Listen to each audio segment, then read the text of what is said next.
Welcome back to From Strumming to Streaming. Today I'm going to show you how to record and mix your vocals so they really pop. If you struggle with thin or underwhelming takes, by the end of this video you'll have the tools that you need to create stunning vocals that do your music justice. We're going to talk harmonies, doubling, reverb, and delay, along with some EQ and panning best practices. If you don't know what all those terms mean, don't sweat it. I'm going to cover it all. Let's get started. All right, so I've got the session open here in Pro Tools, which is my DAW of choice. You'll be able to do everything you see in this video in whatever DAW you use, whether that's Logic, Ableton, GarageBand even. It doesn't really matter. All of the stuff I'm going to walk through today is going to be the same regardless of DAW. So I've got a 4 tracks here. As you can see, we've got the main vocals, a little comp of several playlists where I comp together the best performance. I'll walk through that here shortly. Then I have the doubles over here. Let me go ahead and ungroup these so I can click through more easily. I've got the doubles, and then I've got some harmonies down here, and I'm going to get into the purpose of each of these things as we go through, and kind of tighten up these vocals and turn a great performance into a stellar one. So let me go ahead and just play back the instrumental that we're going to be working with so you can hear that with no vocals, and then we'll kind of drill down into getting the most out of your vocal performance and really making those vocals pop, including tightening them up with the Vocalign plugin, which will be one of the main sections of this video. So let me go ahead and play back. Here is the instrumental.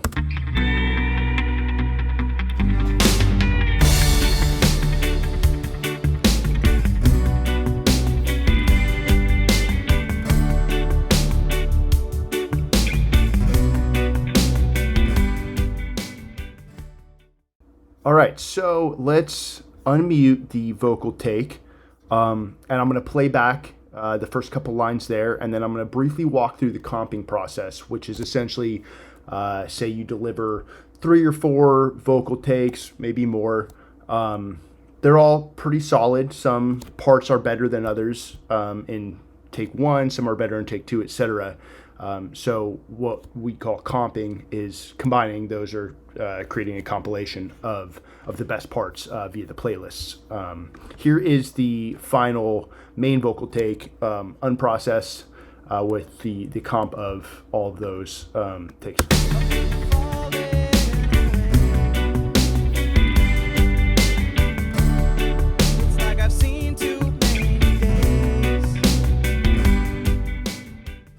As you can hear, solid take, pretty quiet and bare bones. It doesn't really stand out as the focal point of the mix, which is typically what you want vocals to do. So I'm going to go ahead and change the view from waveform to playlist. This might vary based on your DAW, but you should have some version of that. If you have Pro Tools, then it's just in that corner right here of the track that you're working with.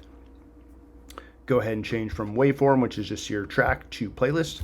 And here you can see all of the takes. Looks like we did 1, 2, 3, 4, 5, 6, 7, 8 takes. Some of them were muted because they were just warm-ups.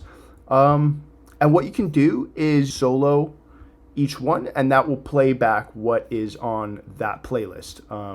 If you want to hear it with the instrumental, then just solo whichever track you're working with. And it will play the instrumental with the selected playlist. If you want to hear just that playlist, you're going to want to solo the track as well as the playlist you want to hear, and that will just play the track, and the audio that you're going to hear is whichever playlist is selected. I've been falling away. Once you finish and you feel like you have each section of whatever part of the song you're working on, you'll go back, you'll listen through, and say, you like this section here for the first line, and then maybe you like this section for the second line. What you'll want to do is just highlight the section you like on the playlist, come over here, make sure it is the playlist that you're listening to, and then hit this button, and that will fly that up to the main track. And then maybe I go down here, double check this one. And the sky is brighter now. And go ahead and pop that up to the main list there. All right, now I'm gonna go ahead and undo popping those up there because I already have my comp. But that's generally how you're gonna piece together the best takes from, or the best sections from each take to get one comprehensive take of the best performance for each line. So I'm gonna switch back to the waveform view here. It's just easier to navigate. And now we're going to talk doubles. So we have our primary track. This is going to be the one that stands out front, the main vocal take.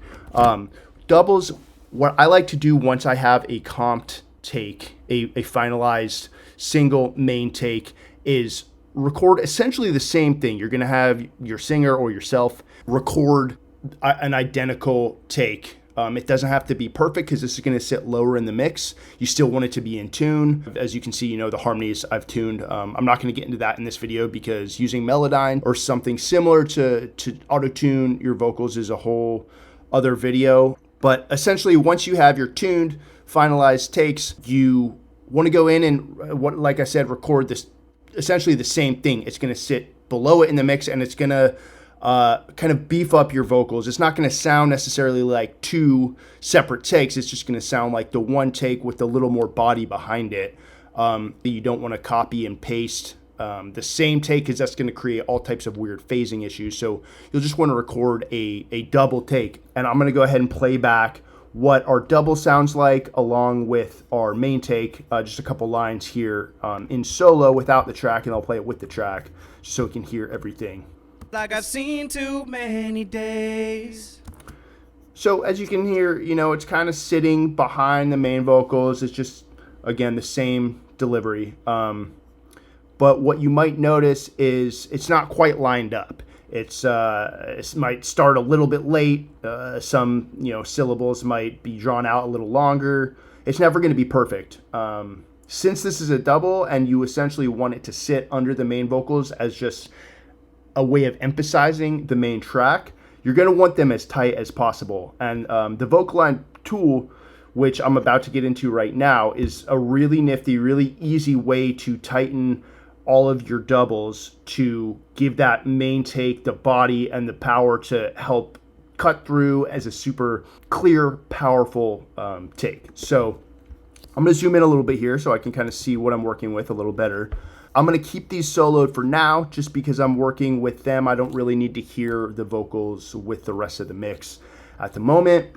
As you may be familiar with, I'm sure you are, you've got plugins that run on a track, EQ, dynamics, etc. When you pop them over on the inserts section of your track, those are going to apply to the whole track. In this case with Vocalign, what we want to do is we want to line up just sections at a time. So what we're going to use is Audio Suite in Pro Tools. Again, this stuff to apply effects to singular clips. Those types of plugins are going to live in this Audio Suite menu up here. Your DAW may live in various other places, but it still should have something similar. So what I'm going to do is I'm going to go up here. I'm going to open Vocalign. And as you can see, it's a relatively straightforward, simple plugin. What we are going to do, let me move this over so we can see it a little bit better. We're going to go ahead and highlight the first line. And, again, you could highlight everything and do it all at once, but you run the risk of creating some weird sounds or the plugin kind of malfunctioning when you have a lot of blank space in between lines. So rule of thumb, you only want to do like a bar or two at a time, and then listen back just to make sure it's tightening it up well. So we want to match our doubles track to our primary main take. So what we're going to do here is we're going to highlight the main take and click capture. That's going to pop the main take as the guide. That is the timing and rhythm, the cadence that we want to match. So now we're going to press the colon button. That moves the selection down to the track right below. P moves it back up. again, colon or semicolon moves it down. Really easy way to navigate between tracks there while maintaining the integrity of the selection. So now we've got the double here, and as you can see the dub, we'll go ahead and click capture. Now we've got the main take here and the double take here, and what we're gonna do is hit render. And now that just tightens it up a little bit. Let me undo it, redo it. You can see there's not a huge change, but it brings it just a little bit tighter to match the main take. So let's listen back. I've been falling away. Turn up the doubles a little more so we can hear it more clearly. And I'm gonna undo it so we hear it without the vocal line. I've been falling away. So that's not lined up. Now I still have the selection, so I can just go ahead and hit render again. If you've deselected it to edit the volume or whatever, you'll want to do the same thing. I'll do it again just to show you. Let's do it on this line, since that one's a little weird because we have this. I'll talk about that in a minute. That blank space, so you'll want to approach that a little differently. So let me recapture that. Again, colon or semicolon, capture the double. And before I hit render, we're going to listen to it one more time without the vocal line. I've been falling away. Now with the vocal line. I've been falling away. So again, the difference is subtle. With the vocal line, it starts to come together and sound more like one take, one delivery, but it gives some more power to that main take. Let's listen without the doubles. I've been falling away. And now with the tuned, the vocal-lined doubles. I've been falling away. Still sounds like one take, but it's got more body, more presence. So essentially we're going to go through and do that to all the doubles we got here. Looks like we did doubles. Sorry, this is a bit of an older track, so it looks like we did not do doubles for unknown reasons for the last two lines, unless they are on a different playlist. Okay, they are. So I'm going to pop those up here. Looks like I didn't vocaline those when I initially mixed this track because, you see, if you can see this VAPJ, that means that this waveform was vocalized. So that's an easy way to tell whether something has been vocalized or not. So let's go in here and listen to what we got on this line and, why some of it's missing. So let's just listen to the mains. It's like I've seen too many days. Now let's just listen to the doubles and see what we got here. I've seen too many. Okay, so he did not deliver It's Like, he just did I've Seen Too Many Days. So what we're going to want to do then is in here, find where he started the doubles in the main take. So again, what we're working with in the doubles for this section is I've seen too many. I've seen too many days. Like I've seen. Okay, so I've seen. kind of the tail end of that like have I seen too many days. So let's highlight that and then just triple check. I've seen too many days. All right, and now the doubles. I've seen too many days.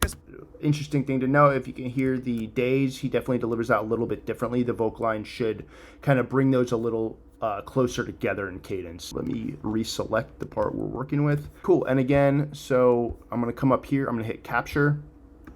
I'm gonna colon or semicolon down, and as you can see, it keeps the integrity of the selection to what I had selected up here. Really neat shortcuts, that P and colon, semicolon for Pro Tools. If you didn't know about that, great to add that to the toolbox. And I'm gonna go ahead and capture the double and then render, boom. So I'm gonna get rid of this for now.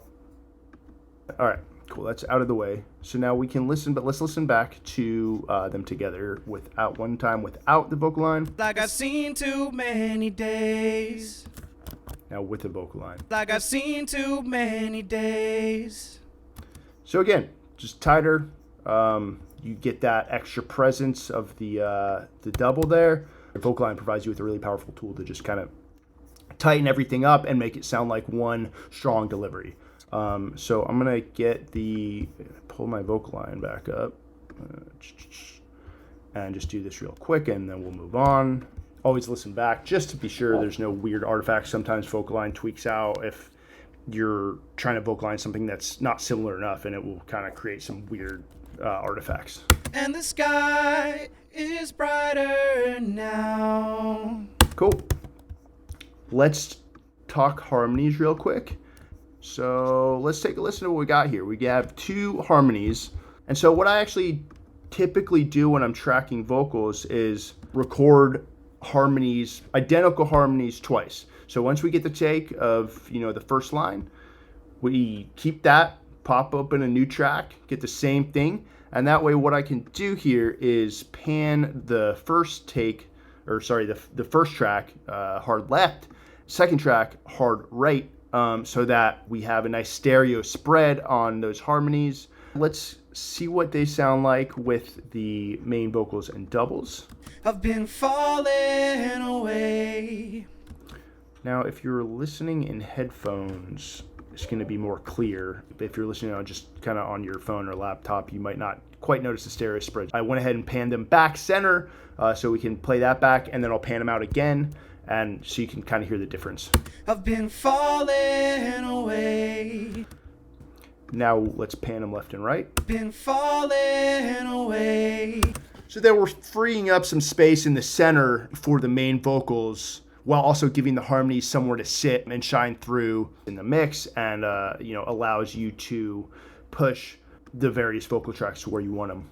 So I've tuned these already. Like I said, I will get into tuning in a subsequent video because that's a whole other video in and of itself. Let's listen to the take as we have it without any mix, but with the harmonies and doubles in there. We're starting to put together a solid sounding vocal for the hook here. I've been falling away. Cool, so sounding good.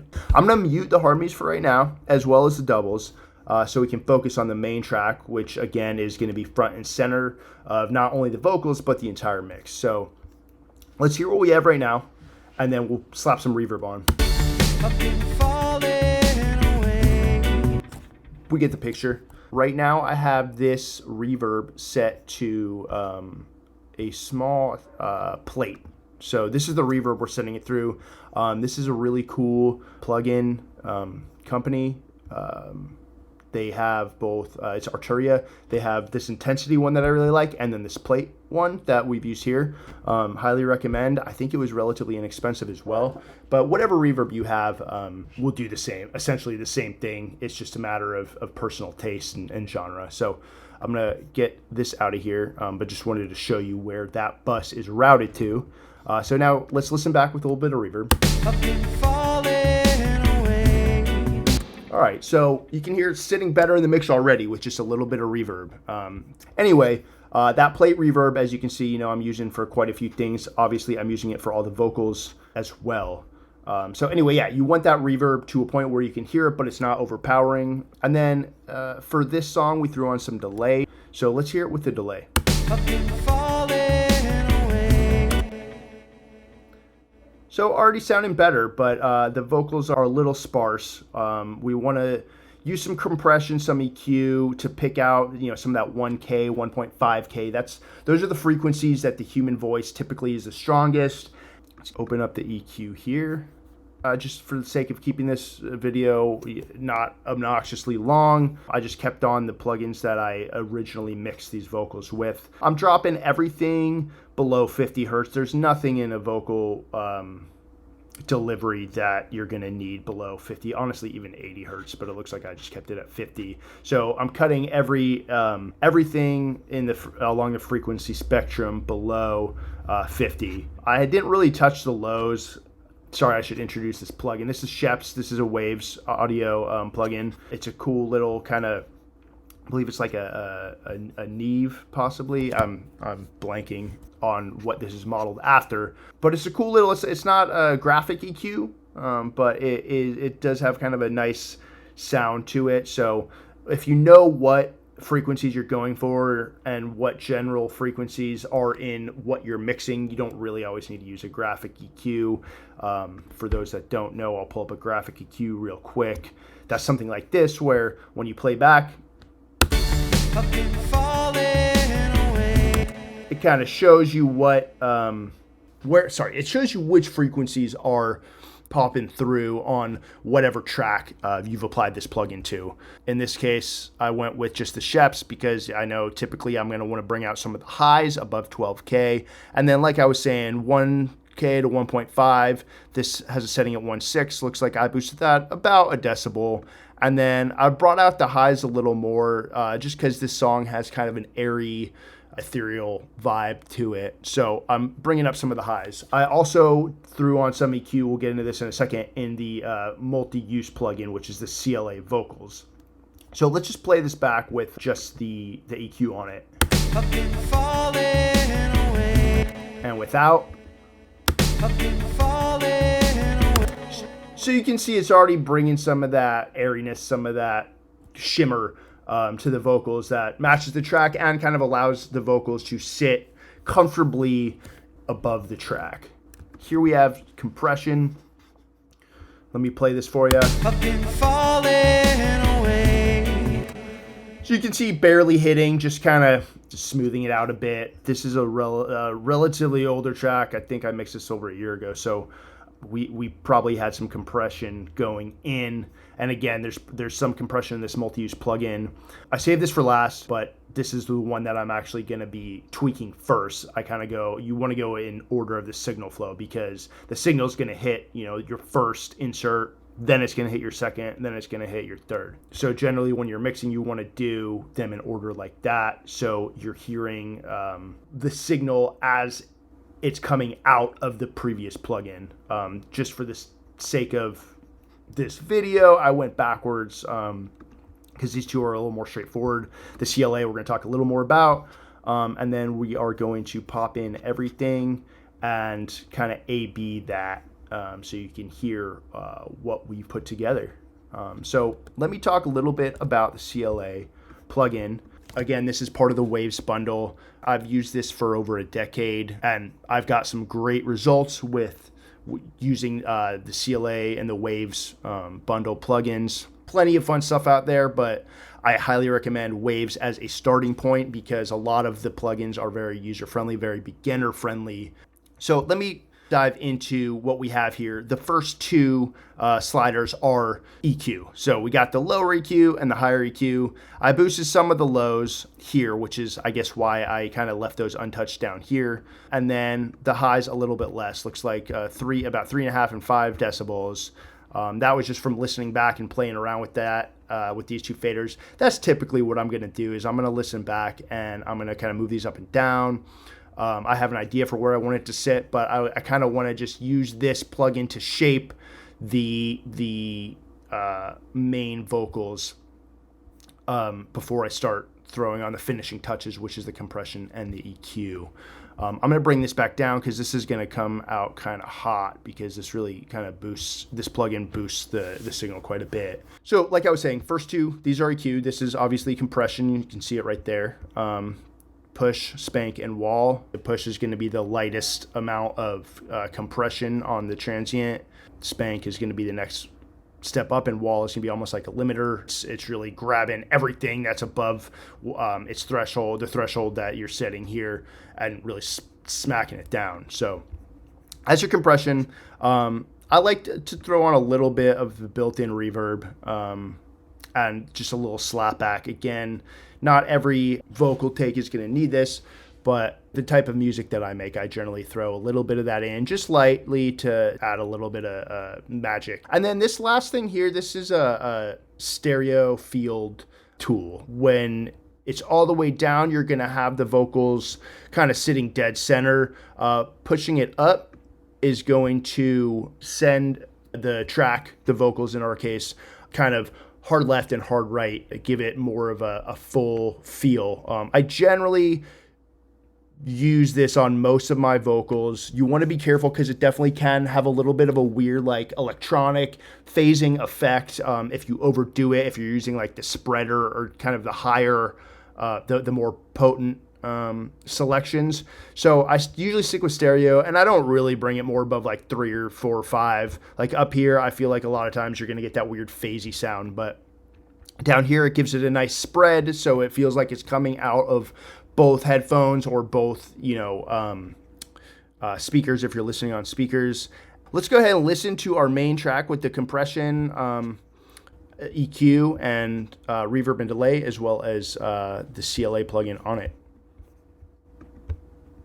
I've been falling away. It's like I've seen too many days, and the sky is brighter now. So those are sounding fantastic to me. Just to refresh our memories, I'm going to pull everything off, and we're going to hear what it sounded like with nothing on there. All right, now as we listen back, I'm going to slowly bring them in.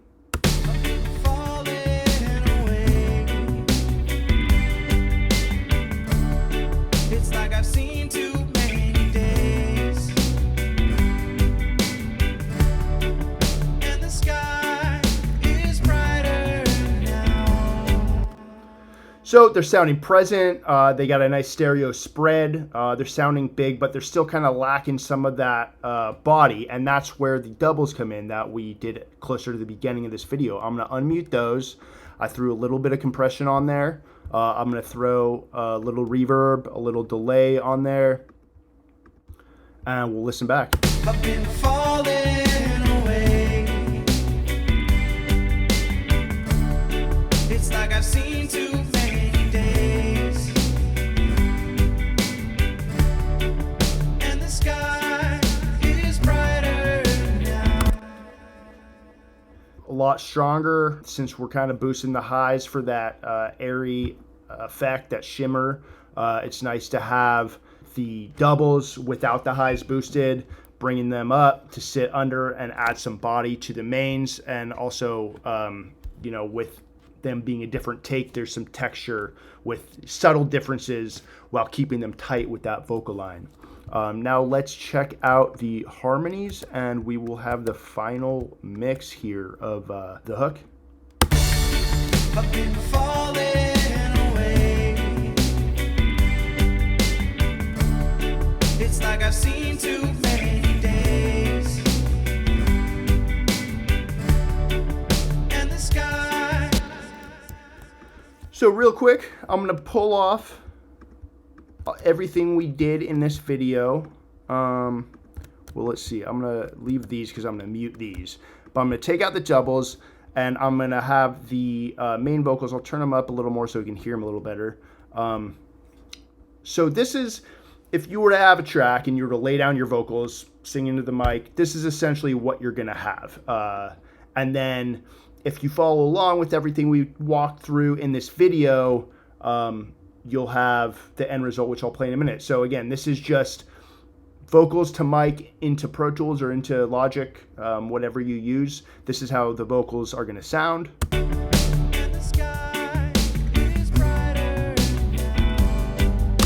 So play that one more time, and then I'll bring everything in so you can hear the difference of just doing a vocal take versus doing a vocal take after you watch this video and try out some of the things we did, doubles, vocalizing the doubles, adding harmonies, panning those out, and then throwing a little bit of compression EQ, stereo spread, reverb, and delay on there. So again, raw vocal take, one vocal, how your vocals are going to sound if you just lay them down without doing anything.